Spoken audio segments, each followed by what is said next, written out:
You're listening to the Futures Podcast with me, Luke Robert Mason. On this show, we meet the scientists, technologists, artists, and philosophers working to imagine the sorts of developments that might dramatically alter what it means to be human. On this live streaming episode, we meet science journalist and author Gemma Milne.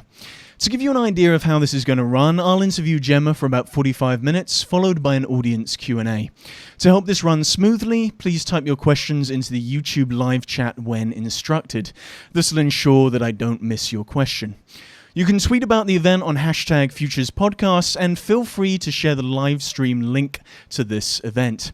Finally, don't forget to subscribe to this YouTube account. It always feels weird saying that, to get alerted to all of our upcoming Futures Podcast events and episodes. Now, hype has become an essential tool for scientists and technologists.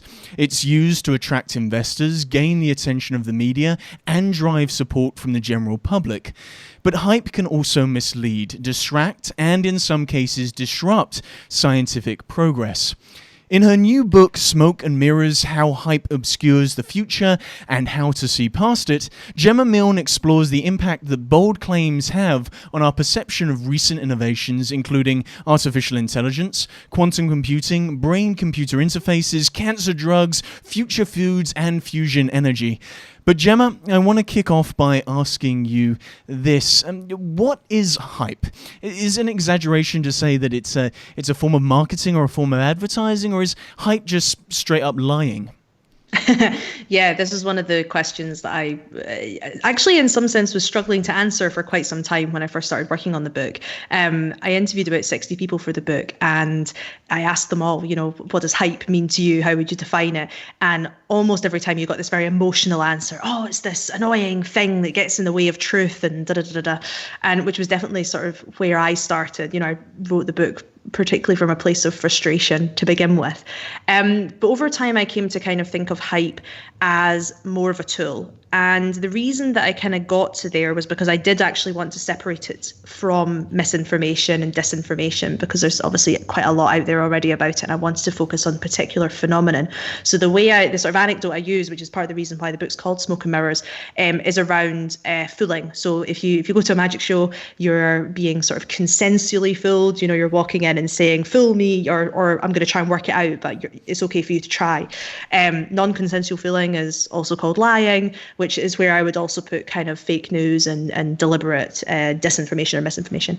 Hype I think of as a tool that can sometimes cause accidental fooling. So the person who's putting out is not necessarily trying to lie or trick or mislead, at least not in a sort of really detrimental way. They're not trying to kind of get you to think the wrong thing. But when taken out of context, hype can cause misinformation. So I suppose the definition I'm coming to Smoke and Mirrors with is this idea of a tool for exaggerated publicity or the use of advertising to get a message across. So in your opinion, Gemma, do you think it interferes or hinders with scientific progress, or does it actually help it? I mean, both. It's a tool, right? So you can use it whichever way you please. My plea in the book is for people to use it more responsibly. But I mean, I think, at the end of the day, we need hype. We need to be able to make the complex simple. We need to cut through all of the information that's out there on the internet. We need to be able to surface important ideas and important messages, particularly when it comes to things like, public campaigns around health, for instance. But yes, I do argue that it can disrupt. It can distract, it can keep a status quo that we don't want, it can send people down the wrong alleys, it can cause opportunity cost if it, pushes investment in certain places and not in others. So there's a lot of different kind of, shall we say, results of this accidental fooling, which are not always beneficial for society. Now, you're a science journalist, but it wasn't always that way. You started your career at WPP's advertising agency, Ogilvy, and I just wonder, what did you learn in the advertising industry about this thing called hype? Yeah, lots. I think I also crafted my, shall we say, emotional relationship with it there too. But actually, I actually would say I started my career in investment banking. I wasn't there very long, but that was where I originally started. And the department I was in was it's called Equity Capital Markets, and the job there is selling IPOs. So it's a sales job, really. It's a hype job, right? Trying to get investors all over the world excited about what you're doing. I was obviously very junior. I wasn't traveling, but so I suppose I've always been attracted to this idea of like, how do you tell stories? How do you kind of get people to believe, most of the time, really exciting, interesting things? How do you kind of, I always say one of my life's goals is to try and prove to my mum that Euler's theorem is amazing. I studied maths at uni, and every time I speak about it, she's like, but when I got to Ogilvy, I started off in the advertising team and the account management team for American Express. And so, of course, we were creating hype, shall we say, or advertising for the business. Didn't last all that long in there. I didn't like it, but I ended up in corporate innovation. And that's actually where I think I got my much more nuanced and emotional, I suppose, understanding of hype, where, my job was to go and meet startups, meet interesting people, and bring them into the agency. And so I was going to tech conferences all over the world, where, of course, you're hearing startup pitches and corporate execs getting on stage. I was getting on stage as a corporate exec, telling people about what Ogilvy was doing in the innovation team. But then I was also having clients come to me as the representative at Ogilvy in the innovation team, going, hey, can we do something innovative? And of course, we're a marketing agency. So, when they say we want to do something innovative, it doesn't necessarily mean that they want to be innovative. It's that they want to be seen to be innovative. And so I suppose there was times where I was like, helping create hype or helping work out how to create hype. There was times that I was picking it apart, and, I was advising companies saying, actually, no, don't look at that company. This one's actually the one that you want to be looking at, or, that startup, not so much. This one's better, so unpicking hype, and then obviously having to push back when maybe being asked to do it in certain ways that I personally didn't think were neither useful nor responsible. So I don't know. I think it was a lot of coming to, growing up with the idea of what hype meant to me. And after Ogilvy left me, they shut the innovation department. I was made redundant in 2016. I then, started freelancing as a writer, and still going to conferences and still seeing these pitches. But instead of thinking about, okay, how do I make this useful for the clients that I work with and the company I work with, it was, okay, how do I analyze this from a more journalistic perspective? And then, of course, that completely shifts the way you look at messages as well. And I also do some work in the sort of investment sphere as a scout and as a assessor for the government. So again, you're looking at how do these messages, how do you take them in the right context that they're meant to be taken in for the job that you're doing? So I suppose I've always had kind of an interesting relationship with hype. I mean, the final thing I say, I did door-to-door knocking for a summer, so I was trying to sell things, So hype has always been something that I've thought a lot about and engaged in different ways, I suppose. When it comes to hype, do you think there's a fundamental difference to the sort of hype that you hear around consumer technology, such as virtual reality and augmented reality, which don't really feature in the book, versus the sorts of technologies you do feature in the book, the deep tech technologies, the heavily science-laden forms of technologies? I just wonder what sort of differences you see there. I don't necessarily think there's a really clear-cut difference. In some sense, it's sometimes easier for hype to be misconstrued with deep tech, because deep tech tends to be harder to understand. So, it's easier to be fooled, or it's easier to take the wrong idea away from a narrative concerning something really complex, like, for instance, quantum computing, because you're not going to feel as empowered to ask a question about it, or feel able to go, I'm not sure I agree with that article, when you're going, I don't know anything about quantum physics. Of the book, I'm trying to empower people to do exactly that, because I sort of make the argument that we need to be doing that. Whereas with things like VR and AR, I think it's much easier to dive in and have an opinion without, necessarily understanding the technology. It's the same, the sort of analogy I use a lot of time is with music. I say, if I'm in a room at a conference, I'll say, okay, put your hands up if you play a musical instrument, and loads of people doing 2 instruments, 3 instruments. By the time you get to like 5, you maybe got one person in the back, and you're like, you're awesome, but cool.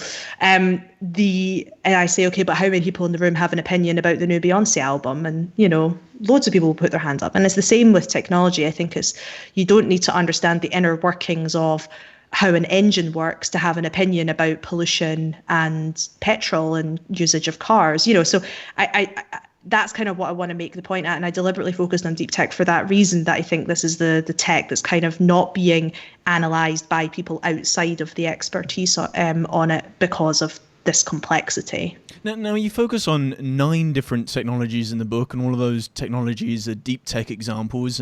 Some might even call them moonshots. And I just wonder, of all those 9 technologies that you feature, which do you think is the most overhyped? It's funny you said the moonshot. I actually originally wanted to call the book Grounding the Moonshots, but I was told that was moonshot didn't make sense outside of the sort of tech industry, which I still think is incorrect. But anyway, so yeah, you're right. That's exactly it. I wanted to ground the moonshots. What's the one that's most overhyped? I mean, I'd probably say AI. And the reason I say AI is because, frankly, it's just talked about more.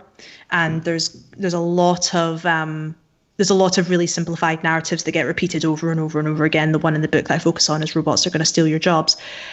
Whereas with something like quantum computing, which I would say there's a lot of overhype in there, it's still relatively contained in terms of the audience. So I suppose if you're talking about sheer number, it would probably be AI.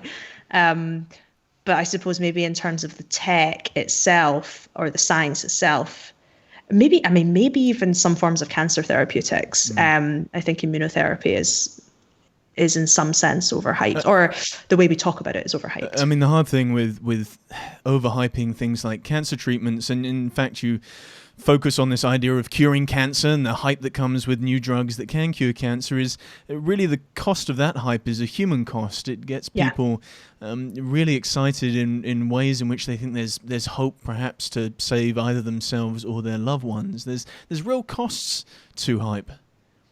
Yeah, there is. But it's also why hype does so well, because it's emotional, right? I mean, messages are built to try and make you think a certain thing. I mean, that's one of the things you learn about working in advertising agency. There's like the 2 rules. It's like, know your audience and what's your message, and what's your single message. And I think a lot of the time we forget that a lot of money, research, time, and energy goes into how do we, not to sound like a conspiracy theory, but how do we manipulate people into believing things, doing things, whatever, through the use of language and spurring emotions and like making associations between metaphors and all these sorts of things. And when it comes to something like cancer, it's like, well, you could argue that we need a lot of hype around curing cancer so that people donate to charities and are happy when the government spends money on research, and when new politicians sort of campaign around upping the investment in R&D and all these sorts of things. But the argument that I make about hype in the cancer chapter, which was actually one of the ones that I fit, not to discount myself, but it's a relatively convoluted route to the end, which is, if we keep overhyping the idea that we can cure cancer and that these are the ways to do it, we're basically not investing in bigger and better ways to do that. We're kind of stuck with the status quo. So the cost of overhyping is, I would say, more than the cost of underhyping, but the cost of underhyping is you don't have support. So it's this sort of like, hype is a double-edged sword, and we kind of need it, but we also don't want it. And it's like, how do you sit in that weird space in the middle and do things in the most responsible way so that people are not kind of being too badly affected? But yeah, I mean, emotion is at the root of it, right? I mean, to jump to hype's defense for a second, I mean, innovation in deep tech, often it feels like it's very reliant on hype. Money can be difficult to come by, so in some cases, hype can help sustain both investors and consumers, at least their interests and their money in the company, whilst the company tries to work hard to actually get the products out into the world. So is there a good argument for hype? Does it actually give companies the sort of runways they need to affect the sorts of change they want to see in the world? 100%. It then comes back to the question, though, as to, do you think placebos are good? Do you think they're ethical? It's a similar question, right? So like in the quantum computing chapter, that's the sort of question I'm posing, is this idea of like, how ethical do we see this kind of verging on misinformation or this lack of correcting the record. And we saw this with D-Wave, the sort of famous startup in the quantum computing space, where they massively hyped what they did in order to get investment and all that. And sort of to begin with, you could say it was sort of responsible hyping maybe in order to get attention. But then when incorrect narratives are being reported, they weren't saying, oh no, that's not actually what we mean. They were kind of riding on that hype. And in the end, there's still a lot of misunderstanding about what they do. And the way I sort of argue it is, well, is there an opportunity cost? Them getting the funding and the attention, the media coverage, and, buyers, they've got clients, customers, that it's a sort of self-fulfilling prophecy. They've needed that in order to actually now create something that is useful, depending on how you analyze it. Depends what whether you think certain use cases of quantum computing are better than others. But you could argue that it was right that they got all that so that they could sort of, this thing could materialize.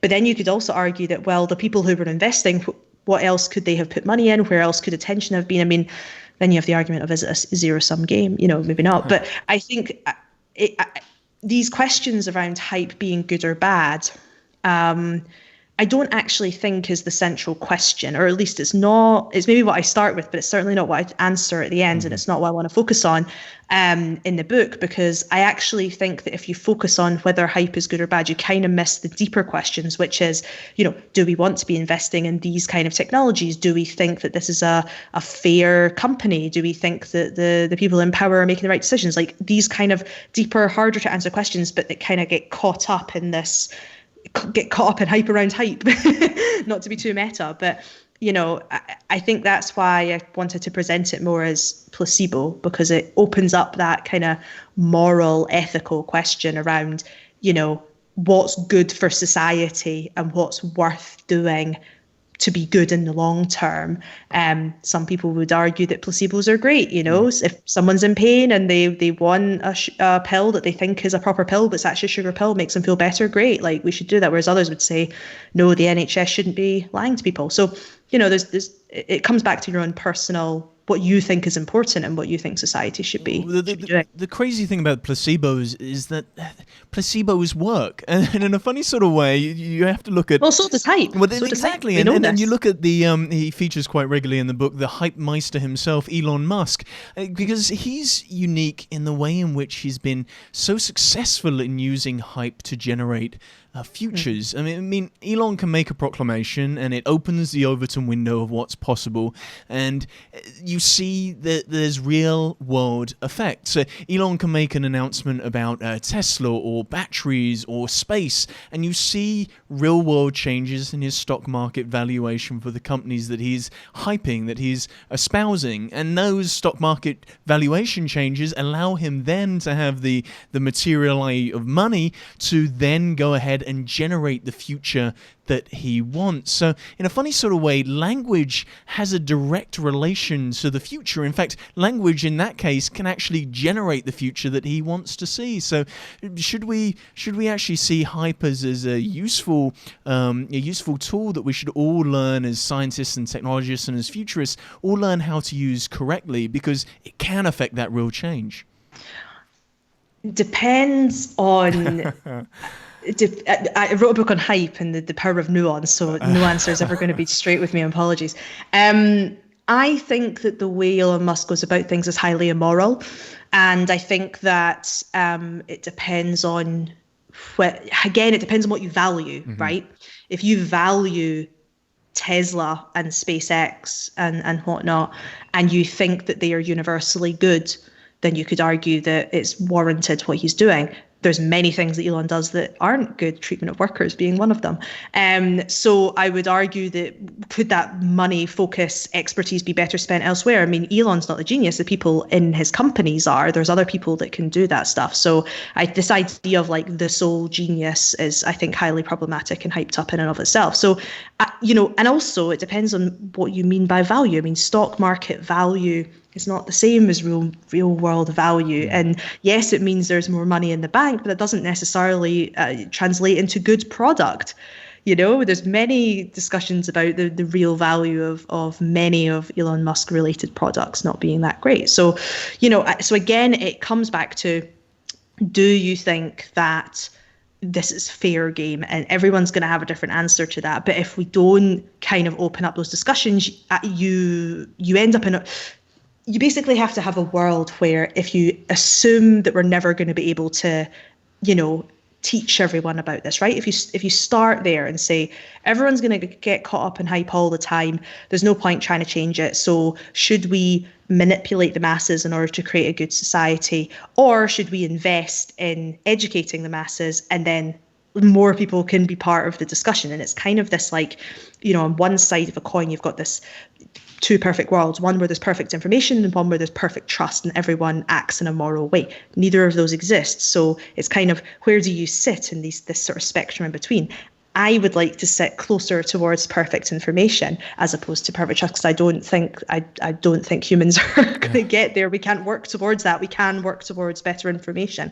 And my, I suppose, angle that I'm coming at is going to the masses and going, this is how you can act in a way that essentially makes the world a better place by you not always so easily falling for this. And that doesn't mean that Elon Musk suddenly doesn't get believed and he's doing bad things and everyone's like, da, da, da, da. It means that people understand in a more transparent way what he's doing and why. And even the conversation we're having right now, the kind of, is it fair game?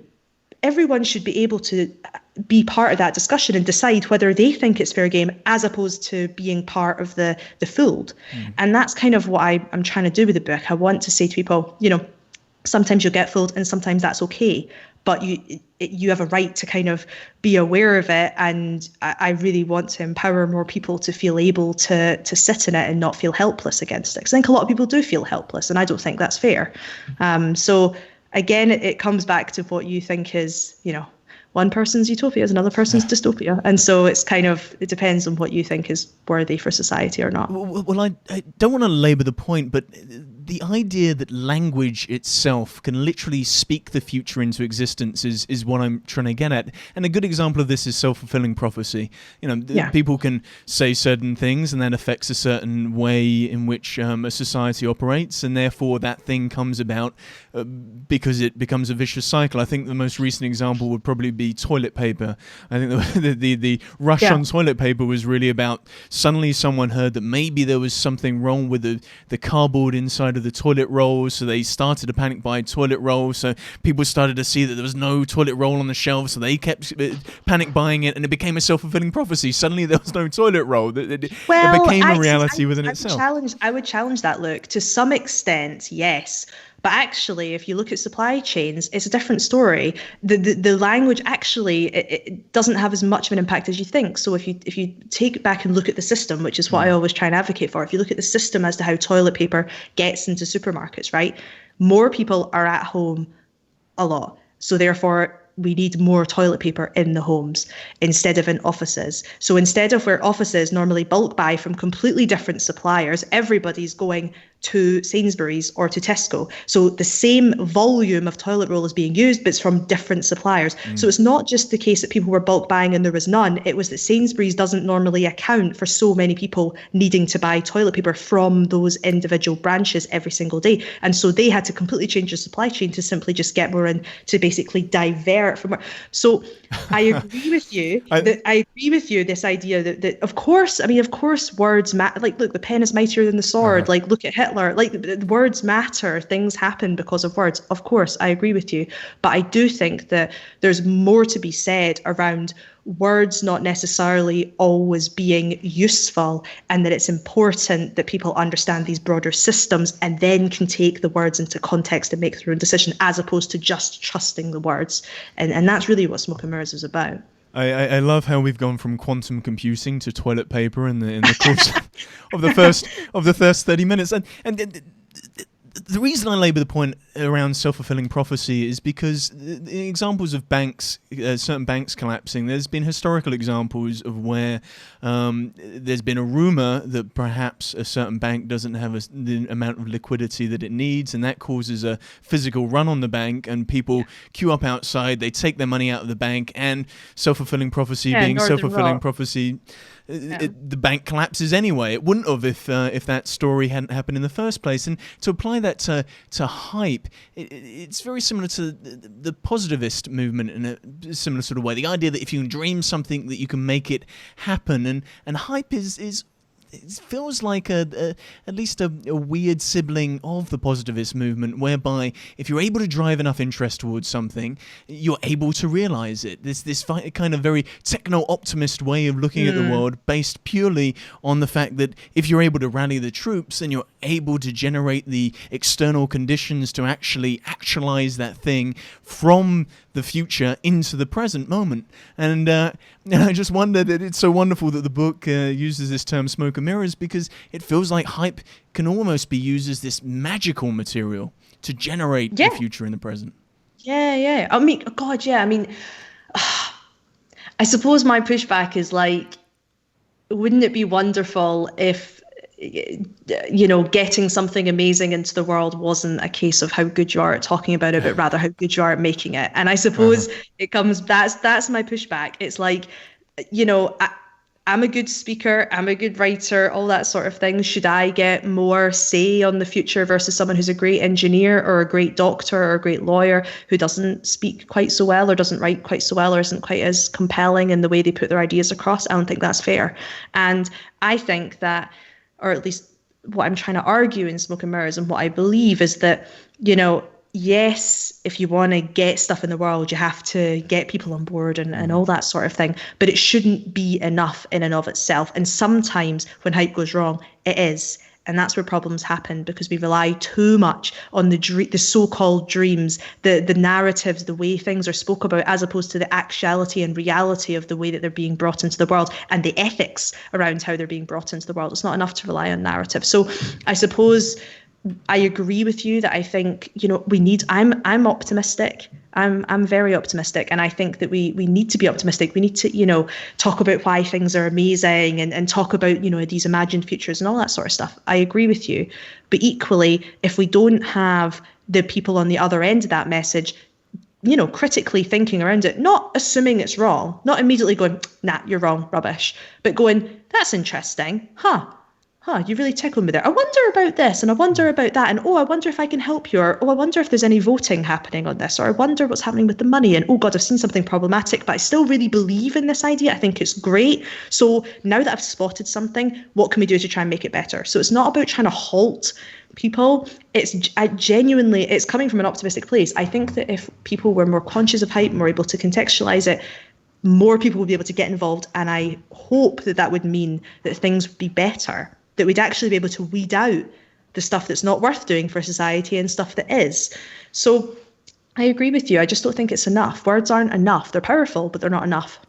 Just wonder your thoughts on the current landscape of tech and science journalism, because it feels like science and tech journalism is to a degree having a resurgence. We're seeing more and more online platforms espousing these wonderful science and tech innovations, and before we only had things like Wired magazine, but now we have numerous outlets focusing purely on these science and tech ideas. So do you think, Gemma, that science and tech journalism is stronger than it's ever been? I mean, I haven't done an analysis as such comparing science journalism in the 50s versus now. I would hope that more people doing it would mean that it's better. I think there are quite a lot of platforms that don't do a very good job of science and tech journalism. And I suppose the way I tend to separate it out is this is something a friend of my boyfriend Lawrence, his friend Matt, said once, which really has stuck with me. This idea of you've sort of two forms of comms around science. You've got whiz bang, isn't this amazing? And then you've got critical thinking. And there's lots of investment, lots of focus, lots of interest, lots of government money into this whiz bang, because it's also really tied with education too. But there's a lot of whiz bang, and a lot of platforms, I would say most of the platforms to some degree, focus on this whiz bang. But the idea of critical thinking around science, I think because some people kind of associate it with lacking trust in experts, or, being negative, or, investigative journalism has to be bad, all this sort of stuff. And it's like, actually, no, I think that critically thinking and encouraging critical thinking around science and tech is way more interesting than being like, look at this meteor, isn't it amazing? Like, no, like, tell me some actual information about it, and tell me why it's so crazy that it's made it here, and tell me what's problematic about it. And, maybe it's because I'm a total nerd. I love systems. I think supply chains are fascinating. I love systems. I genuinely think, though, there's Gemma? Well, Brief history of supply chains. Who knows? Maybe that's book 3. No, book 2 is not on that. But I do think that if we can be better at explaining the interconnectedness of stuff, and how science is not just this thing on its own, but rather how it impacts, how it's part of society, how there's many different elements to it other than just, what's the paper, what's the tech. I think that's a more interesting way of talking about science and tech. And we are seeing more focus on that. I think Wired sometimes does that really, really well, and other times it falls into the whiz bang. Nothing wrong with whiz bang. I just think that there's enough of that. And I am seeing more of the kind of deeper stuff, which is great. I just hope that people are reading it and being, wanting to engage in that kind of science content, as opposed to just the, sort of Brian Cox, look at the stars, isn't this pretty sort of the quantum computer. There's just a difference between education and kind of entertainment.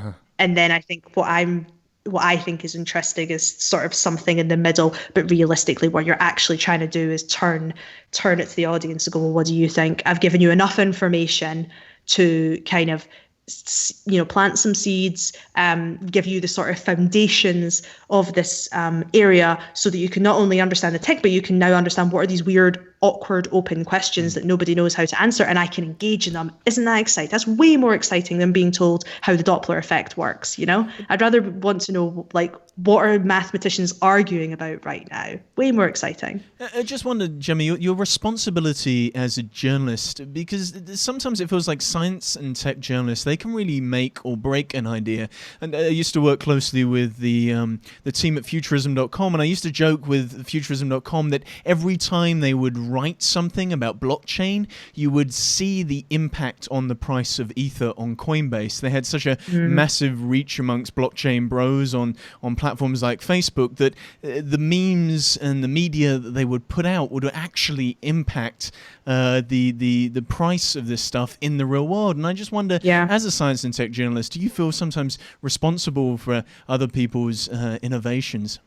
Yeah, 100%. I mean, God, I do some work with Forbes, and it was about a year ago, I was on the tube in London, and I looked up at one of the adverts in one of the stations, and it had, it was a startup. It had like the product. It was an app, so it had the phone with the app on the screen, and then at the top it just said like astounding or something like that. Forbes. Not who wrote, just Forbes, not the title of the journalist or anything. And what that made me think of is like, well, Forbes works on two different models. It's got journalism and then it's got contributors. And there are journalists who are contributors like myself, but there are many people who are not journalists who are contributors, and the stuff isn't edited to the same degree as the actual journalists that work for Forbes. So if you write something in a piece for Forbes and you've got a startup plastering it all across London to, kind of back up why people should buy their product, then that scares the living daylights out of me. And that I don't want to be part of a marketing campaign for any company. It's one of the reasons that I rarely take anything from a press release, because I'm like, I'm not here to be your kind of megaphone. That's not my that's not my role or my responsibility. I think part of the problem is that when it goes wrong, because it's not always a problem, is that I think a lot of people who write about science and tech love science and tech, and they think it's amazing. And so when they see an awesome new technology or an awesome new discovery or whatever, the first thing you want to do is believe it and think it's amazing and tell people the story and share it and all that. And I think that also comes from this kind of science communication starts from a place of like educating those that don't get it, and this kind of really idealistic, like, we need to get everyone as excited as me, right? And it doesn't always translate into the same kind of journalism in other ways, also because it's hugely productified. There's a lot of selling, which is quite different from a lot of other types of journalism. So I don't know. I mean, I personally am very, very, very aware of my responsibility. I think it's part of the reason that I'm not as prolific as I'd like to be, because every time I sit down to write a piece, I'm going, oh, right, okay, how do I make sure I'm doing this correctly and right? And and in some sense, probably I'm a bit too, cautious maybe. But I did a talk at Norwich Science Festival for a whole load of PhDs that want to move into communication of some sorts, whether it's journalism or speaking in schools. And they asked me to do a keynote about anything to do with science communications. I could have done how to do podcasts or how to write a feature, or how to pitch, how to be freelance. And I decided to do a whole 45 minutes on what's the responsibility of a writer, and which, probably they were all like, oh God, what's this going to be like? But, it got a good response, and everyone I spoke to after were like, I've been to so many of these SciComm training things and I've not once been asked to think about my own responsibility. And that for me was a huge red flag, a huge problem. Why isn't the science and tech journalist being told that, the political journalists are being told you're holding the powerful to account? That's your job as a journalist. In other places, in science tech, it's more about how do we, communicate this stuff to the masses. It's like the mission of it seems different. So I think that science and tech journalism as a whole would do well to, ensure there's enough people focusing on that mission of holding to account. Again, not being negative, but making it better by holding it to account. That's what journalism is about. It's about making the world better by holding it to account. Now, the responsibility isn't just with the journalists, it's also with the readers, with the general public. And you ask in the book for people to take time to pause and question the statements that they read in science and technology outlets. And I wonder, Gemma, how do you find the time? How do people find the time to have that moment of pause and have that moment of questioning in their busy lives? Yeah, it's this is one of the main questions I get asked when I talk about responsibility of readers or citizens. I'm a citizen too. I read science tech journalism too. So I think it depends on the level by which you're reading, and then the impact by which a sharing of that message is going to have. So as we hear in Spider-Man, with great power comes great responsibility. And I think if you're the sort of person that's going to take some form of message and then spread it, you have a responsibility to pause a little bit longer than someone who's maybe just reading it and not doing anything with it, scanning past it. I do think that every single person can pause for a second. It's not really that difficult. And for me, the kind of big thing I say is try and not get caught up in the emotional reaction that the writer or the headline writer is trying to get from you, because that's the point of a headline, right? Is to try and capture you in a certain way. Again, nothing wrong with that sometimes, but it does mean that you can fall for that very quickly. So it's more about pausing and going, okay, I understand what they're trying to do with this headline. You've got my attention. I'm going to not have this emotional reaction. I'm now going to be like, okay, what are they actually trying to say? And you can either click through and properly read it, because lots of people don't do that, properly read it and see if there's nuance in there, or just quickly ask yourself, what does this depend on? Or what's the context of this message? Who's saying it? What platform are they using? Why? Are they selling something? Are they trying to convince me? Are they campaigners? Are they public health officials? Like, who are they?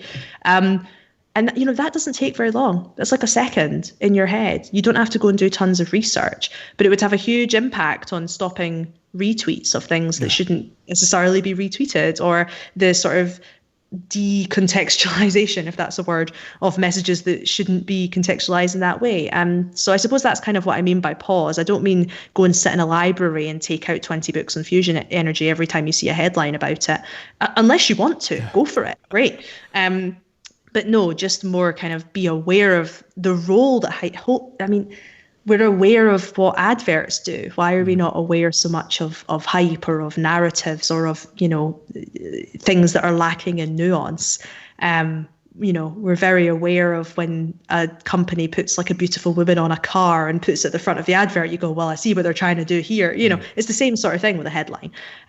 So we shouldn't necessarily take it at face value, but go a little bit deeper. The third prong to this, you have the journalists and you have the readers, but the third prong is the scientists and the technologists themselves. And I just wonder, firstly, how can technologists ensure that hype doesn't misdirect or doesn't derail the sort of progress they want to see? And for scientists, how do you think they can better communicate the nuances of their work? So I think it's about realizing there's two things that you should communicate, or you should try to communicate. One is the reality of what's going on, so exactly what you're doing and why you're doing it, and the vision of why you're doing it, and making it really, really clear which is which. I think a lot of time where hype happens is when there's a miscommunication or a misunderstanding around vision and current reality. The other thing that I would be aware of is the difference between communicating a single solution problem story, or problem solution rather story, and communicating system stories better. So instead of saying, this is a problem in this industry, this is how many people it affects, we've made this thing, it solves the problem. That's there's truth in that, but it'll be missing stuff. And it's very easy for people to get lost in that narrative very quickly. Of course, it's very good for getting money and whatnot. But system narratives are more truthful, and are not necessarily that much more complicated to communicate. I think people think that it's harder to communicate this stuff. It's not. It takes a little bit more effort and responsibility, but we should all have that effort, responsibility, and not be lazy. So I think it's those kind of two areas: this vision versus reality, and then this problem solution versus system narrative. But you're right. I mean, I was on this panel at Slush last year, and the panel was about the media effect on deep tech. And it was me and then 3 people who work in deep tech. And I was like, I'm a freelancer. I'm not even a presser.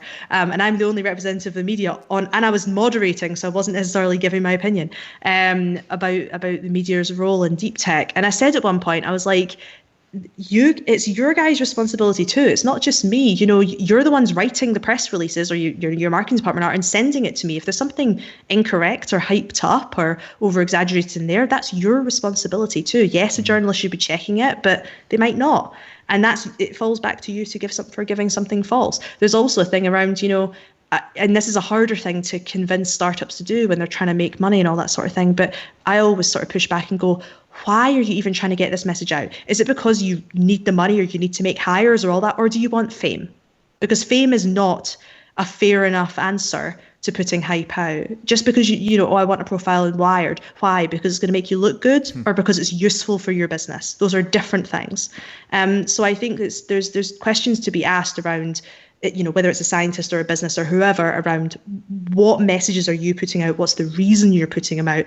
And are you being thoughtful about the actual narratives that you're creating? Now I'm going to ask the YouTube audience to start, if they have any questions, to start thinking of those questions now and start putting them into the YouTube live chat. But before we go to audience questions, Gemma, I want to focus on some of the technologies that you cover in the book. You break the book down into 3 sections, and under those 3 sections you feature 3 different types of technology. And then the first section is the now section, which focuses on the future of food, on cancer cures, and on batteries. And reading that section, I couldn't help but think that those are the kind of save the world sorts of technologies. And I know you were, to a degree, critical over save the world narratives, but isn't it better to have those sort of lofty goals to want to save the world rather than just have banal, incremental aims to save the world? Oh, yeah, no. I mean, my argument is that the people saying these are actually doing very incremental things, and so it's not fulfilling the narrative that they're using. I think the narrative saying that we want to do it and genuinely trying to do it, great, awesome. As long as you're doing it thoughtfully and that you're thinking about how you're actually trying to do it and not assuming there's only one way of doing it, But I think that a lot of the issue around save the world narratives is they are used to minimize and blinker and distract people from the reality that is incremental progress. And particularly in the food chapter, where I talk a lot about feeding the world being the save the world narrative. If you look at innovation that happens in agri-tech, you can split it into stuff that, feeds the hungry, and stuff that feeds the wealthy in comparison to the hungry. And I think that, and both use the term feed the world, by the way, both, innovations in the space are talked about in terms of feeding the world. And that's where I see a problem, right? Because you start having this kind of misattribution of kind of what's really going on. I mean, vertical farming is a perfect example. Vertical farming right now, maybe in the future, who knows? But right now, vertical farming is not feeding the world. It is getting expensive salads to people who live in cities. That's what vertical farming is currently doing. And if we talk about vertical farming as a solution to feeding the world and don't be really clear about the current state of the technology, the issues, the inherent energy usage, for instance, issues in the technology, and whether or not we're actually going to expand the innovations into countries that need it slightly more than, say, New York City. Parts of New York City maybe need it, other parts don't. So again, it's how you attribute that narrative and precisely what you're attributing it to. One of the things I mentioned in the food chapter is if you look at investment in agri-tech innovations, it's massively gone up over the last couple of years. It's amazing the amount of attention that's going into sort of farming tech. But most of that is going into like Deliveroo and companies like this. And you're kind of like, is that feeding the world? Are we saving the world? Or are we getting stuff delivered to us in cities? So I don't think there's anything wrong with us all trying to save the world, but using the narrative when you're not is very problematic. And looking at some of those future food examples, I mean, vertical farming, yes, it is based in cities, but maybe I'm just believing the hype, but it is now 120 times more efficient than field farming. It does use less energy, and the fact that you don't have to ship this stuff halfway across the country means that you're reducing fuel costs. So I just wonder... Not true. That's not true. Not true? Why not? True. Because fuel costs are higher in short, because you're having to stop loads in a city, short trips. It's not fuel efficient. What's more fuel efficient is a lorry going across the country than a small van in a city having to wheedle around. So fuel efficient arguments are not necessarily true, and it depends on every single journey. Also, you're talking about efficiency. Well, efficiency for what? It doesn't negate the need for other forms of farming, right? You still need to grow potatoes and anything with roots and anything that has a flower of some kind, like a strawberry or something like that, right? Because it's efficient making greens. It's efficient making salad greens. It's not efficient when you do potatoes. And so you are negating the need for farming. You're not solving the issue of soil depletion. You're not solving the issue of lorries having to transport stuff across countries. You're creating salad and other certain types of things that you can grow in cities, and that's good. That's useful, but it's on top of. It's like having a hamburger and then having a salad with it and being like, it's healthy because I've had a salad. And it's like, yeah, but you've just added extra stuff on top of your hamburger. And at the moment, with the current state of things, it's more like that than this kind of if we can get it to a point, I mean, even just the use of energy, it uses so much energy in indoor vertical farming. You're not using the sun. You're using LED lights and all sorts of things, and all these different computational kind of programs in order to ensure things are done really efficiently. Great, but it still is a huge burden on energy. So it's like you are cutting emissions maybe in terms of the cows or the travel, but then you're making it back up by paying for electricity and using electricity. So that's kind of what I mean. It's like at the moment, with the current state of things, we are not at the point where we can make these claims. We can say that that's what we're trying to do, and we can outline those methods, and then we can say, well, is that method the best method? Are we, is it realistic to say that we're actually going to be able to do that? But saying vertical farming can do this is incorrect. And that's what I mean by hype, right? It becomes an issue of having to see the whole thing in aggregate, essentially, the entire system, and to your point, the supply chain that contributes to the entirety of farming. It's so funny you mention hamburgers, because it makes a feature in the book, Impossible Burger. And the wonderful thing about Impossible Burger is that even the brand name is a form of hype. In fact, it makes me Yeah, question clever. the brand name, because Impossible Burger has now proven that it is possible, and they are selling these things to, I think it's Burger King in the US. So when you have a hyped name like Impossible Burger, where do you go from there when what was previously impossible is now just possible? Well, it's also, do you call it a burger? I mean, I mean, there's a whole big debate around plant-based milk and whether or not we should call it milk. Does it count as dairy and all these sorts of things? Because it's obviously not dairy, but it's masquerading as dairy, and fair play, because obviously people want to replace things. Yeah, I mean, I don't know. I mean, I feature the kind of alternative meats, and I kind of obviously have everything in there from insects as protein to plant-based alternatives to lab-grown alternatives, which are obviously different, and even things like corn. And I suppose with me, one of my big questions, I have a lot of questions, and similar with vertical farming, lab-grown meat has its own sort of efficiency issues and cost issues and all that jazz. But one of my bigger questions is around acceptability, and how do you kind of convince people to shift their behavior. So in some sense, calling it the Impossible Burger is very clever, because you're not necessarily trying to attract vegans. They'll, actually a lot of times vegans won't buy this stuff because they're not bothered about necessarily eating burgers. What you're trying to get is either ex-meat eaters who have moved over for ideological purposes but still like burgers, or people who like burgers that are hesitant to move. So you've got to make a case, essentially. It's exciting, it's good, we've done the impossible, we've created, you get to cheat, essentially. You don't have to change your behavior, you get to kind of come in the side door. And so it's a clever way of doing it. And again, there's an argument to be made that that's a really, really good thing. We need to trick people into switching behaviors around meat consumption, all these sorts of things. So it's clever, for sure. It's clever for sure. They're good on them. Well done, at least. In the next section of the book, you focus on 3 more technologies, and they're the more industrial feeling technologies. Their energy, their space, and their quantum computing. And I love that you're so at least positive about the idea of space, but does it feel right now like space is the example of where we have the most hype?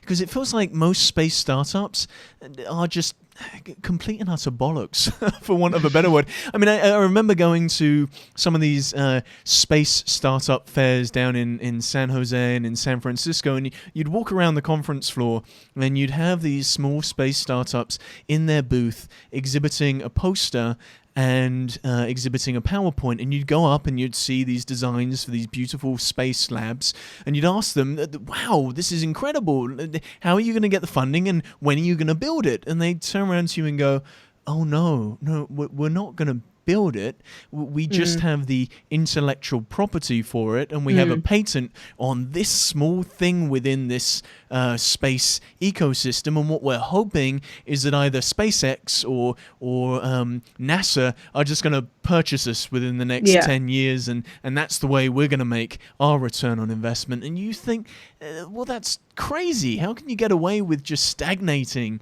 innovation by just holding on to the space IP? So do you think that the space is one of these really tricky spaces where hype is really stagnating our ability to actually make real world changes and innovations?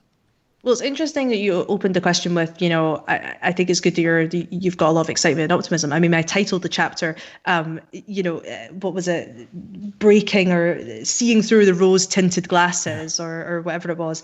I can't remember the actual title. My argument is that we're way too optimistic and way too idealistic about space. And the biggest piece of feedback I've got about that chapter is I'm too negative by people who love space.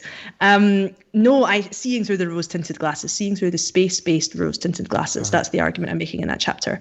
I think that, a lot of that is fueled by sci-fi. A lot of that is fueled by this sort of mission-driven, new frontiers, adventure kind of narratives around going to space that have been apparent since the 1950s and 60s. And this whole idea of like new space is the kind of current narrative around it. This, things will be different in space. Utopia is in space. And the argument that I make in the chapter is that what's really happening in space right now is not space hotels and asteroid mining and holidays and all that jazz. It's a satellite business, it's a communications business. And there's nothing wrong with that. But like every single industry on the planet, it does have its problems. It has its power problems. It has its mining problems. It has, all the stuff that every other industry you can look at and say, sustainability problems. Whether you look at retail and say, oh, it's bad because of this, or you look at oil and say it's bad because of this. We're not very good at doing that with the space industry because we are caught up in this idea of it being this other thing, this future thing that is, at one point, humanity is going to sort itself out before we go to space. I mean, I just think that's crazy. And a lot of the stuff that's said about space is this idea of, there's a bit I quote where someone says, the things that we fight over, they're talking about asteroid mining, the things we have wars over with resources on planet Earth are infinite in space. So he's essentially arguing that like war wouldn't be a thing if we could do asteroid mining in space. It's like, no, that's ridiculous. Well, we'll be having different sorts of war. I mean, the argument that they're making there is you have abundant access to gold, you have abundant access to rare earth minerals, but the crazy thing is what you don't have on an asteroid is abundant access to water and oxygen. So suddenly here on Earth we could build buildings out of gold, but water and oxygen will suddenly become these rare commodities in the way that gold and rare earth minerals have. So and that's actually the thing you can get quite a lot of from the mining, but then you have this awkward issue where it's like the customer for water and oxygen is the people who need the fuel in space, not people on Earth. And so you need customers, but the customers can't get there yet without the fuel, and so you have this kind of cat and mouse situation. But going back to what you said about IP, because I think that's really interesting. I mean, that's basically the model of biotech, right? Like you just patent something and sell it. But I mean, there's a lot of work that goes into these things most of the time. But the idea is that you try and get a patent. You sometimes maybe have to go through, if it's medical, you might need to go through a clinical trial or two before someone will buy it. But the point is you're trying to essentially either be bought as a company or sell a license to one of the big pharma. So it's the same sort of model, and there's not necessarily something wrong with that. I mean, there are many things wrong with it, but that doesn't necessarily mean that it's bad innovation or it's not innovative. I mean, a lot of the time with deep tech, it's actually daft for inventors to try and take to market the thing that they invent because they don't have the distribution, they don't have the money to run the trials, they can't get accredited, all these sorts of things. And so in some sense, trying to get NASA or SpaceX or whatever to buy you is actually probably the best way of getting it to market. So, and then you get the question of should we get these things to market? But it's a different thing. But we've done that already. But the point I'm making is it doesn't necessarily negate it, but what again, it's this lack of clarity. It's the lack of being upfront. And the thing is like, and I've learned this firsthand, getting to know the biotech industry really well over the last couple of years, or as well as I have over the last couple of years, is it's interesting. It's an interesting business model. It's an interesting thing to put forward. It's not boring, but we're caught up in this, we need to make a cool poster we are going to, and you see it with people who are trying to sell patents on their biotech, whether it's, we're going to cure cancer with this. It's like, well, you're not. You've invented something that eventually, and I think actually telling those stories, have the bravery to do it. Have the bravery to. People will take you way more seriously. You might not get the interest of the masses, but you'll get the interest of the people who matter in terms of advancing your business. Whether it's the investors or the policymakers or whoever, and you'd probably get a lot more respect from the media because they'd be like, "Thank God, someone's actually being honest with me." And so it's, I think again it comes back to this.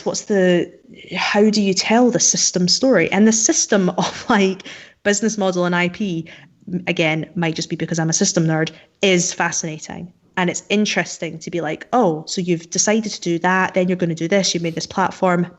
That is actually really, really clever. And there's something interesting in that story, as opposed to going, we're eventually going to build a rocket. It's kind of like, because no one's going to believe it, and it's not true. So, Well, the weird thing is, we could talk about space startups forever, but the only space startup I've ever seen where I've gone, oh, you know what, this is actually happening and actually living out in the world.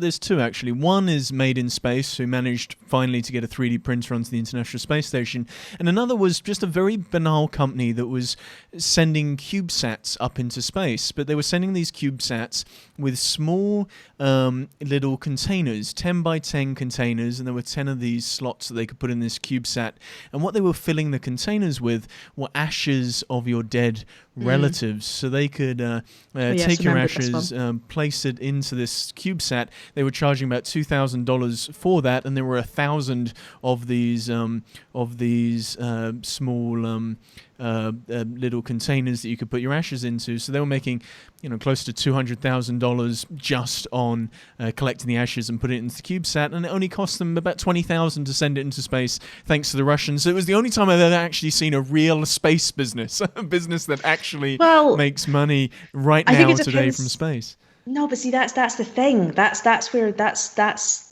the thing. There's lots of space companies that make money right now, and they do it in satellites. That's how you make money in space right now. You either build satellites, launch satellites, analyze the data from satellites, sell the comms network that come off satellites, store the data that comes off satellites. All these companies make money, do very well. Or are set to, if they're early stage, because there's a huge market, humongous market, and a growing market, especially when you think about Wi-Fi access and internet access globally. We're trying to increase that. So that's part of, I guess, the hype that I try and explore in that chapter. As I say, we're hearing about all these new space, kind of crazy ideas that are interesting and fascinating. Oh, put your ashes in space. That's exciting. But the reality of the situation is this is a satellite business. That is what it is. And, Elon Musk is not making money from trying to get to Mars. He makes money in the satellite business. That's how he makes money. So, age-old phrase, follow the money, like work out who is, that's one of the ways you beat hype. You work out what actually is making money, who is, not necessarily who's investing, but who's got revenue and who's able to kind of, grow companies and all that sort of thing. And it's a really quick way of realizing, okay, what are people talking about that's really exciting versus what's the reality of the current situation? And that's something that I really wanted to try and bring to the fore with space and, space in particular. And again, not to make it boring, the satellite industry is actually really interesting, would you know? So again, it's like trying to bring a little bit of interest and excitement, and hopefully empower people to feel that they can kind of engage with it in a way that's beyond one day we'll go to Mars. Now, before we go to the YouTube questions, I do want to focus on the last section of the book, which is brain-computer interfaces, artificial intelligence, and oddly enough, aliens. I guess my first question, Gemma, is artificial intelligence out to steal our jobs? Yeah, no, the argument I make is that it is not. The narrative robots are going to steal our jobs or AI is going to steal our jobs is problematic because you other the technology, you blame the technology. Whereas if you say, corporate executives are making active decisions to employ automation as opposed to humans, that's not me saying that's a bad thing. I mean, it might sound sarcastic to you, but I'm just stating the facts. Some people would argue that's a bad thing because obviously you're, making people redundant and putting profit before people and all these sorts of things. But then you could also make the argument that that's, efficient and useful and, you're freeing up humans to do more creative thinking and all these sorts of things.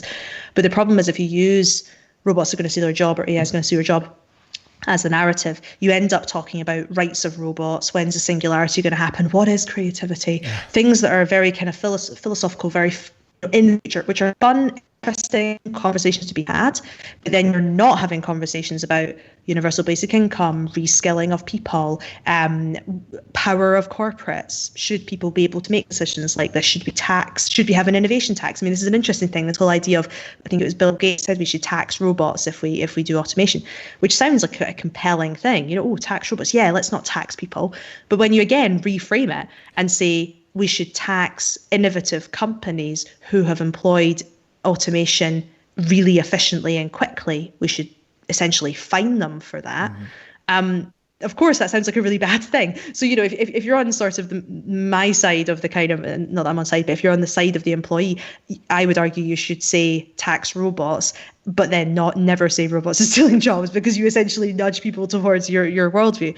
But again, it just comes back to this whole idea of othering, that if we don't know, if we keep blaming technology as opposed to individuals, that's when we start to lose control. And one of the big fears around AI and robots is we lose control. And the argument that I'm trying to make is that, well, if we keep referring to them as them and not hold those to account who are the ones building it right now, then yeah, we will lose control. That is what will happen. So we need to understand what control means right now and where our limits are. And a lot of that does come back to language. And very quickly, before we go to the YouTube questions, what are your thoughts on brain-computer interfaces? Because folks like Brian Johnson and Elon Musk with Neuralink, and Brian Johnson with Kernel, and Facebook with their still yet fairly unknown project, are all espousing this idea that we can directly connect the brain to machines. And in many cases, that's the way we're going to overcome the singularity, because we're just going to upgrade our brains. But you help us sort of navigate some of the issues with those proclamations and these claims that we can directly interface the human body with technology. Do you think it's a case of hype, or do you think it's actually just a pure misunderstanding of how brains interface with hardware? Yeah. Well, I mean, there's two things here. In terms of what we currently can do, we can't. I mean, it's very, very. In some sense, we've done amazing things when it comes to brain-computer interfaces in the medical field. You've all seen those videos where, you've got a paralyzed person who's got this big sort of jack literally inserted in their brain as a hole in their head, and they can move their legs for the first time in however many years, right? So we've done amazing things when it comes to brain-computer interfaces. In terms of what I think the way it's spoken about in the kind of new age brain-computer interfaces around kernel and Neuralink, this idea of, being able to meld man and machine, or woman and machine, and take control of AI and all this. That's not the reality of what we can do right now. So that's a very, very far future vision. Where my sort of take on brain-computer interfaces is that I think we would do well to separate what we want and what we need. And a lot of technology or the way we talk about technology has its roots in sci-fi. And I at the start of the chapter, I talk about my two favorite sci-fi devices. It's the, point of view gun from Hitchhiker's Guide to the Galaxy, where the woman can shoot the man and he doesn't die, but he understands how she feels. It's like a lot of people who are, slightly more empathetic or feminine energy, or whatever you want to call it, normally want that of their partners. And the other one is the sort of brain jack, the USB jack from the Matrix. You can plug in and learn anything, right? Those are my two things. I want to be understood and I want to learn anything. That's like me to a T. So I'm like, that would be awesome to have these amazing sci-fi devices. And the next step for that would be, I'm going to support anyone who tries to make them. And if you think about it, being understood by people understanding what's in your brain and being able to learn anything is essentially the goal of brain-computer interfaces. That's what they're tapping into, this idea that we want to be able to do anything, think anything, be understood. And there's many problems with it, particularly when it comes to like socioeconomic inequalities, haves and have-nots. What happens when some people who can afford or get access to these devices, if and when they work in the way that we desire, get to sit an exam with months of extra learning versus someone who hasn't. How's that fair? Are we going to get to the point where right now you essentially have to have an email? Of course you have choice, you don't have to sign up for an email, but you can't really take part in civilized society without one. It's quite difficult to do that. So are we going to get to a point where if everyone has one, you're not going to have a choice, even though you don't want something in your brain, normally probably sold by a company that's getting all of your information? So there's lots of interesting, again, far future, but if you assume we're going to get there and you assume this is going to happen, then we have these problems. What I say is, well, should we even bother going there? Why don't we just focus on the medical elements? Why don't we just focus on giving back the human things that people lose through disease or accident or whatever, and not try and do this superhuman thing that can cause huge issues? And it's a question I think we don't ask often enough in technology is, do we need this? Is this inevitable?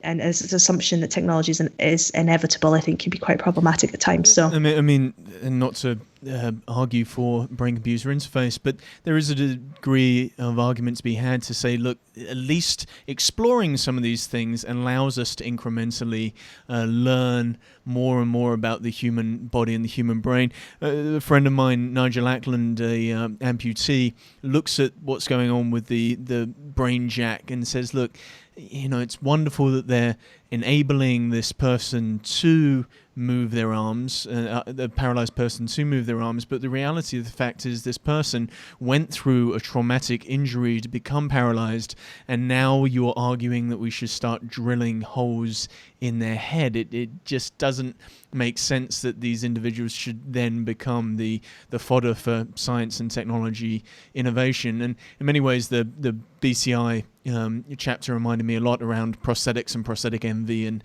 how anybody with a 3D printer back in 2016, 2017 suddenly thought they could print a 3D printed prosthetic limb because self-printed limbs was this big thing. And yes, it did a wondrous job at getting limbs into the people who needed them the most, but the reality was a lot of people were 3D printing limbs that just weren't fit for purpose. 50% of them were because the people had the proper kit, but everybody else just had a MakerBot, downloaded some things and thought they could do it too because they got attracted to the hype. So you're absolutely right, Gemma. These things, they're so complicated, they're so nuanced, they have effects and effects on themselves. And I'm going to take a couple of questions from YouTube. The first one is from Meg, who asks, is there a surefire way to critically look at the integrity of people creating these narratives? And I think, in other words, is there a way that we know we can trust someone is not just selling us a dream? In actual fact, there is a degree of reality around what they're espousing. In some cases, fame is the thing, is the judgmental level. This is why Elon does so well.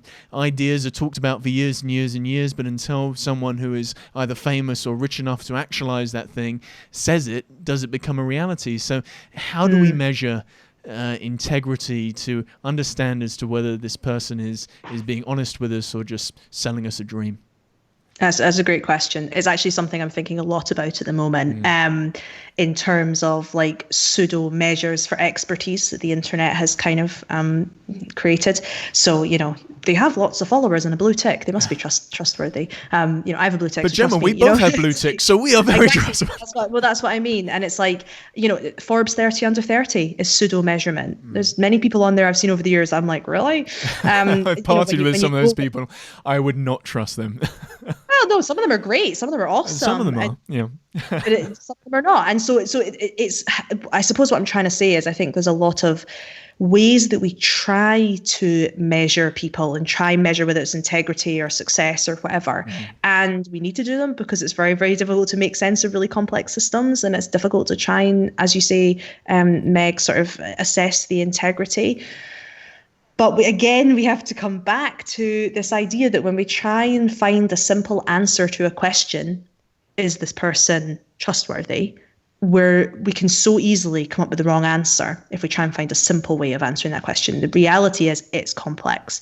And I think I don't think that there's a recipe for checking someone's integrity, but I do think that the critical thinking in practice is how you do it. And it's about, checking credentials, Googling, see who else is endorsed, what other things are they saying beyond what they're saying? What's the flow of money? What's the flow of power?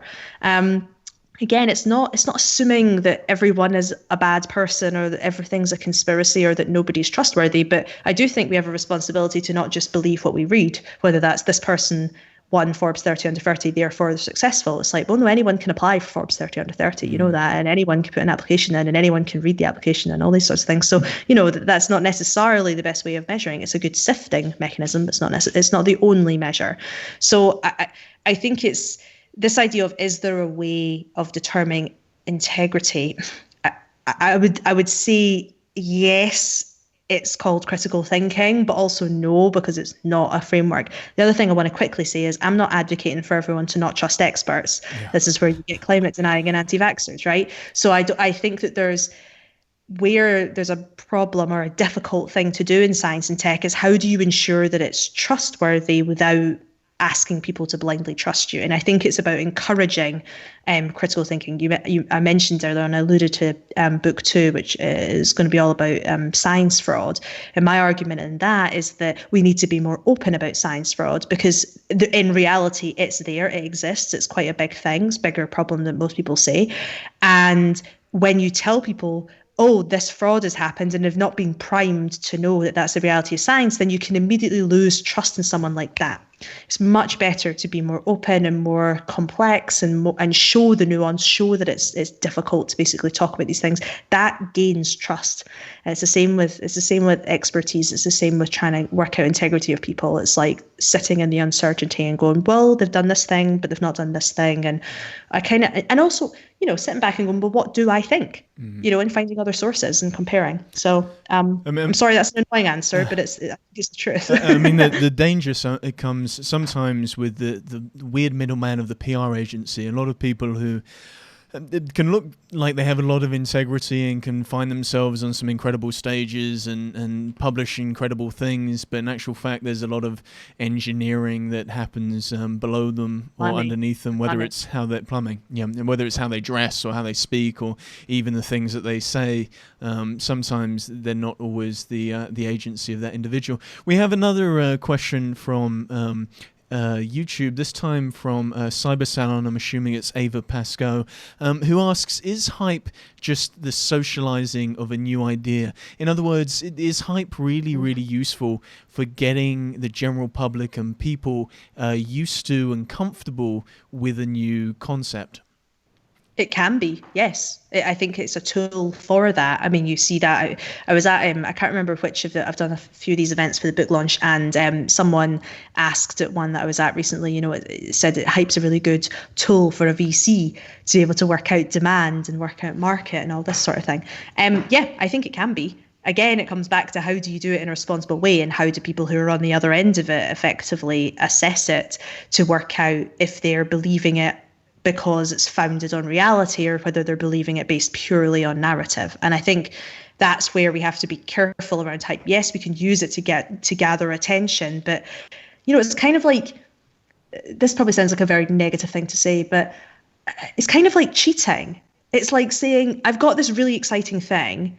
It's not really that exciting, but I'm going to tell you it's exciting and hope that you believe me, as opposed to being upfront and telling you what actually is happening. And then if people are excited, it's actually more truthful. And I know that that's minimizing, because of course it's difficult to get the full message across and blah, blah, blah. But in some sense, I think sometimes hype can be a plaster over something that's actually not that great. And it's misleading. Are you really socializing? Are you really understanding what people think about it when you're not actually being fully truthful and fully transparent about what the reality of it is? You're only socializing the idea, not the reality of what the tech or science is. Well, we have another question from YouTube, this time from Digital Void, which is Josh Chapdelaine. And for anyone listening to the live stream now, I highly recommend Digital Void's live streaming content. And Josh asks, how would you, if you would at all, differentiate between hype and a person or a company's desire to create their vision through causative thinking? So I think in a way this kind of goes back similar to your the point about what I was earlier asking. How do you differentiate between those things? How do you rally the troops and also responsibly use hype? I mean, I don't want to repeat so much of what I said earlier, but I just think that putting something into the world is more impressive than telling people about a dream and hoping it becomes a reality. I don't believe. I mean, this whole idea of like build it and they will come is not always true, right? We know that. But at the same time, if you create something that's properly transformative, not incrementally transformative, properly transformative. I'm talking about like fusion energy here.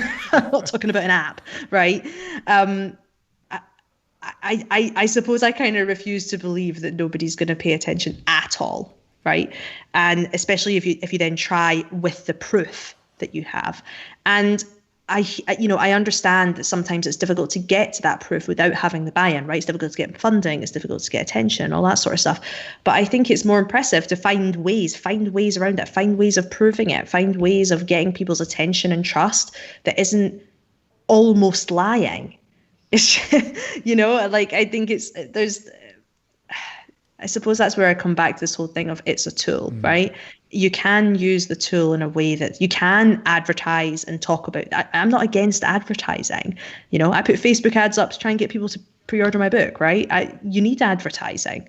But it's just about being truthful about what it is that you're advertising and not using oversimplified narratives that you can normally know is going to push people in the wrong direction, right? If I said this book is going to make you understand how to beat hype all of the time, that's the goal of the book. That's the vision of the book. That I believe if you read it a million times and really take in what it's saying, arguably it might maybe fulfill on that. But that would be not only hyping, but kind of knowing that I would be sort of lying a little bit. And that's the sort of hype I'm talking about. It's that stuff that's, it's different saying my goal for the book is this. It's funny. Actually, the ad that I did on, I think it was on Facebook, I wrote a little post underneath the book and I said, I wanted to create a book that did da-da-da-da-da. I wanted to do this. And I felt like that was the most responsible way of talking about my goal for the book without, declaring that if you read it, you will get this. Yeah. And I actually had someone comment under it being like, well, you should have tried harder then, because I'd said I wanted as opposed to this does. And I was like, that's the problem. This kind of people wanting to get these simple answers and these simple solutions. It just doesn't exist. It's not the world we live in. And I just think it's more responsible, more trustworthy, more interesting, more truthful to account for that and not try and cheat it. I guess a follow-on to that answer is from the BBC's Ian Forrester, who asks, surely you need some ideas or narratives that drive people to think bigger. And he gives the example of Apple, who are well known to demo things before they were actually ready. And Ava Pascoe followed up by saying, well, look, could you argue actually that vaporware in some rare cases actually moves the world forward? Yeah, but it's being put forward as a vision. That's my, maybe, sorry if I didn't make that clear earlier on. I think there's a difference between saying, imagine a world when it could look like this. Here it is here. This is what it would look like. This is what it could do. We are getting there. We're close or whatever, or not even, to be as explicit, just imagine a world where, and it's right here in my pocket, that was the Apple one, right? And one more thing or whatever it is. And so I think it's just the difference between what is vision and what is reality. And when people misinterpret your vision, correcting it, not sort of riding the wave of incorrect information. That's where I see the problem. It's like, and it's also detrimental for you at the end of the day, because if you mismanage expectations, as we all know, things can go drastically wrong. If you say something can do this, we have built a thing that does this, and then you only need one example of when it doesn't work for folk to not believe anything you say anymore. So it's a dangerous line to kind of go down. So, I think it's the difference between vision and hard claim, and also what that vision is. How big is it? What kind of promise are you making to people? What kind of hope, false hope, are you instilling in people? I think it's a bit different with a thing that plays music versus feeding the world. I think that goes back in some ways to your idea of responsible hype. And it would be irresponsible of me not to mention the current crisis. We've done so well to get this far and not mention COVID-19. But I just wonder, Gemma, how do you think hype is causing challenges to our understanding of the current COVID-19 crisis, or at least the science behind this crisis? I think that actually hype has not necessarily been used in a very kind of, I think it could have been used better, shall we say. I think the tool, hype for good, could have been used in a better way. I feel like there's a lot of conflicting narratives. There are not that many narratives that are winning out that are also clear. So like stay at home for some people that's very clear, but for others it's like, well, depending on what, and when, and is it okay to go a run? Can I sit on a park bench? Can I not? So you'd argue there's not really much clarity, and therefore, it's not a really kind of useful hyped up narrative. So I guess my sort of take on things is that I think that we haven't used hype for good in a very good way, particularly when we're talking about getting, public health messages out to people and making people feel safe and all these sorts of things. I think one of the biggest narratives that I wish was louder is we don't know. We don't know. This is really hard. We don't know. This hasn't happened before. We don't know. And I think this kind of trying to answer questions simply in a situation that right now we still don't know the answer is irresponsible, and you're kind of missing a trick. Why don't we hype up the idea that it's okay to not know, and this is going to be hard, and we all have to accept uncertainty? Why don't we put time and energy and effort into making that narrative land, as opposed to trying to give false hope that can so easily be undermined, which is what's happened multiple times, particularly here in the UK. Another way of looking at it is, one example I keep coming back to is what happened with the Oxford paper at the end of March. So for any people that don't know, there was a University of Oxford paper, there was a preprint that was published that insinuated that over half the population had already been infected by coronavirus. And at the time, that was like a really huge thing to kind of be thinking. And it was sort of influencing a whole load of, we're going to have to change all the policies and all those sort of things. The FT published this. The headline was like, half the population may already be affected, says Oxford study, or something like that. And it was up for a week. Loads of people were commenting on it. Politicians were commenting on it. People were fearful of this. It was a narrative that really caught on. There was hype around this idea of half the population. And a week later, the FT published a letter with a whole load of professors, epidemiologists and whatnot from Oxford and Italy as well, saying, it was wrong. There was an assumption made that was not scientifically sort of literate. And then there was a whole load of hype around the idea of these scientists are baddies and they shouldn't have published this, and the FT are terrible, and all these sorts of things. And then we had all these calls for, the science needs to be done better and all this sort of thing. And for anyone who's in science, like preprint is like a normal thing to happen, and correcting preprints is a good thing. That is science working well. The problem is that a newspaper came in and reported on a preprint without taking the context, and the message went, crazy. And so there's an interesting thing where it's like, how do we kind of work around the fact that the vast majority of the public don't understand how science works? Do we start doing science behind closed doors and start going back on all these amazing movements we've had in open science, and preprints being a great thing in that sense? Or do we now, in a sort of frenzy, try and explain preprints to the whole of the UK, which is obviously ludicrous? So I don't know. I think that in some sense it's like, we either had to be extremely transparent about absolutely everything, or use hype for good for these simplified narratives that people can kind of hang on to or trust.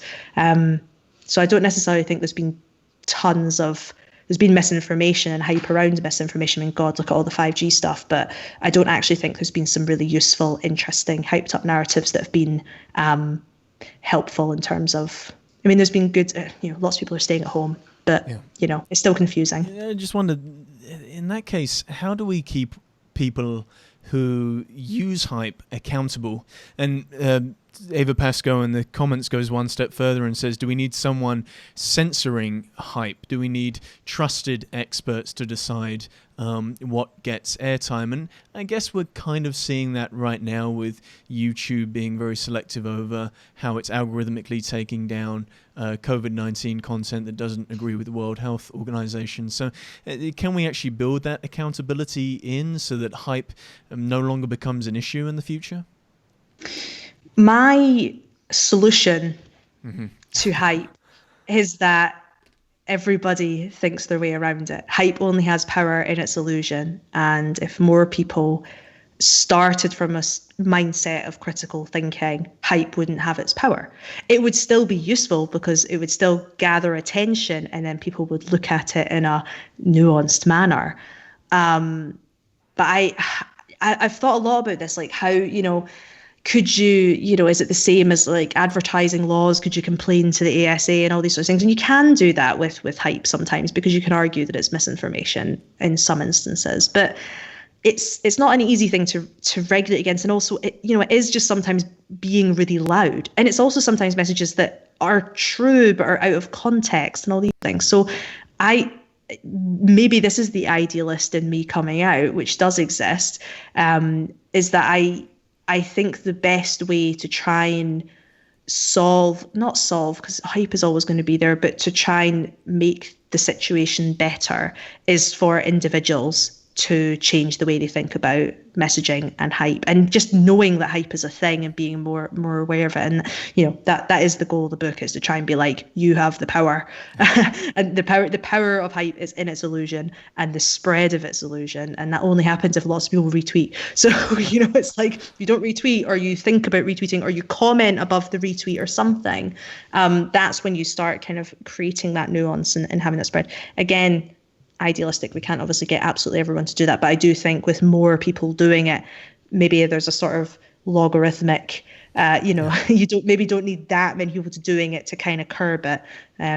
I'm not sure. Probably have to test that a bit more empirically.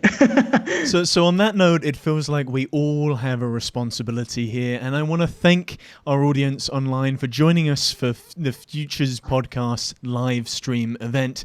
Please subscribe to this YouTube account to be alerted to future episodes and events. And if you like what you've heard, then you can download the Futures Podcast on your favorite podcasting app. Or you can follow us on Twitter, Facebook, or Instagram at Futures Podcast. More episodes, events, transcripts, and show notes can be found at futurespodcast.net. And on that note, Gemma, I just want to say thank you for joining us today. Thank you very much for having me.